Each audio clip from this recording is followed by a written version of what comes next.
আলামিন রব বলে পরিচয় হলেন। দুনিয়ার থেকে আবার যখন বিদায় গ্রহণ করব, আবার ভাইরা ওই কবরের বাড়িতে আমাকে আপনাকে যখন রাখবে, আল্লাহ পাক রব্বুল আলামিন তখনও আমাকে আপনাকে বলবে, মান রব্বুক, তোমার রবকে। যেখানে যাবেন সেখানে রবের পরিচয় আল্লাহ পাক সর্বশ্রেষ্ঠ গ্রন্থ কোরআনুল কারীমের মধ্যে সর্বশ্রেষ্ঠ যেই সূরাকে ঘোষণা করেছেন সূরাতুল ফাতিহা, সূরা ফাতিহার মধ্যেও আল্লাহ পাক জানিয়ে দিলেন আলহামদুলিল্লাহি রাব্বিল আলামিন। সমদয় তারিফ ওই আল্লাহর, যে আল্লাহ হলো জগৎ সমূহের জন্য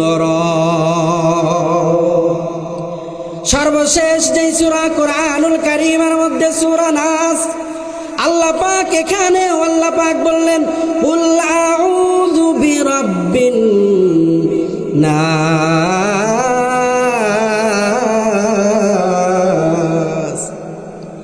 প্রথমেও রবের পরিচয়, কোরআনের শেষেও রবের পরিচয়। আবার আমার ভাইয়েরা খেয়াল করেন, আল্লাহ পাকের হাবিবের উপরে আল্লাহ তাআলা কোরআনুল কারীম নাজিল করবেন। সর্বপ্রথম সূরা আলাকের প্রথম 5 আয়াত নাজিল করলেন। আল্লাহ তাআলা জানিয়ে দিলেন ইকরা বিসমি রাব্বিকাল্লাযী খালাক। এখানেও রবের পরিচয় আল্লাহ পাক রব্বুল আলামিন তুলে ধরলেন। আল্লাহ পাক রব্বুল আলামিন ইবাদতের মধ্যে সর্বোত্তম ইবাদত নামাজ।